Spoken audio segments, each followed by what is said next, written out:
Thank you, Jennifer. Really appreciate all that you do.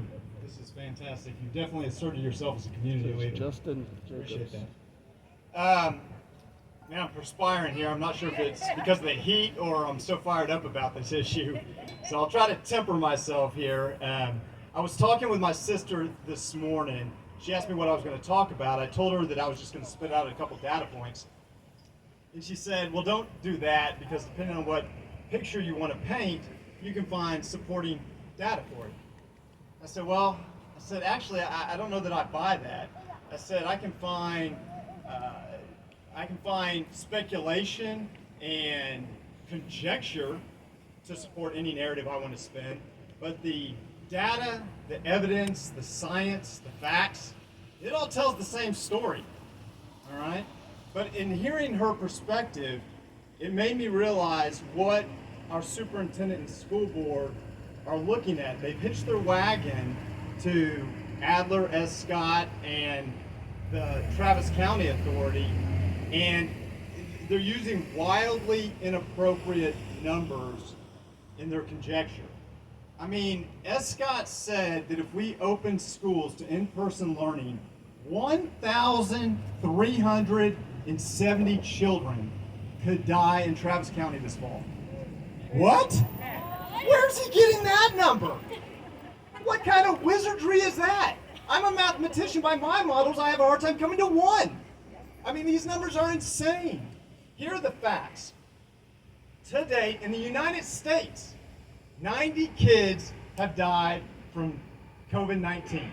Now, 90 kids who had COVID-19 have died. Very different, okay? And each state defines a child differently, anywhere from 0 to 14 to 0 to 24, okay? Now, every child's life is precious, absolutely. But to put this into perspective, the CDC says that last flu season, 600 children under 5 alone died from influenza. So which one of these poses the bigger threat? But Justin, wait a second, we've been sheltered in place. If we open up the public schools, the numbers are going to surge, they're going to spike. The morbidity is going to be through the roof. Is it? Based on what? I've got empirical data that suggests otherwise.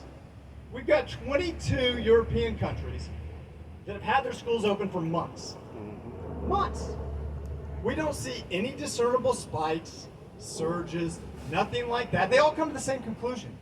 It is not a health risk to put our kids back to in-person learning. As a matter of fact, the risk to not doing that far outweigh the risk to putting them back in school.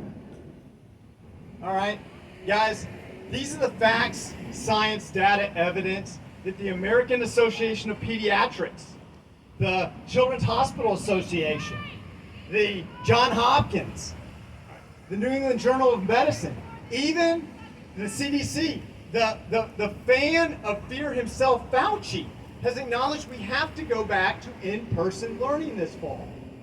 It is imperative.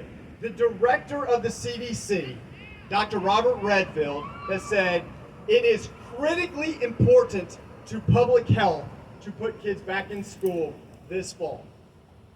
Not suggested, not moderately important, it is critically important. And that's what every authoritative body says. So I don't understand what we are doing. I mean, the answers are abundantly obvious. Now, I'm going to say one more thing and then I'll cede the floor. But I do think this needs to be talked about. Because I do want to understand that people have different perspectives, maintain open-mindedness to that. But the one thing we can't have is misrepresentation of our community sentiment. That just can't be had. Now, I'm not here, absolutely, I don't know Champaign or Leonard personally. I'm absolutely not here to judge their character. That is not my place. They're great people for all I know. But, what they wrote to state officials is categorically untrue and misrepresented us. They said, and I wrote this down because I don't want to miss a word of it. They wrote in regards to the TEA, mandating in-person learning, the option of, they said the TEA fails to acknowledge the wishes of both staff and community. They then go on to request the suspension of in-person school and allowance for 100% virtual learning. You guys saw the surveys. I saw them. They saw them. How can they write that? That is just categorically untrue. And I'll tell you the thing, guys, and this is why this group is so important. This is why it's so important that we stand up. It's because to politicize the health, education, and well-being of our children shall not stand. And I just encourage you. Thank you.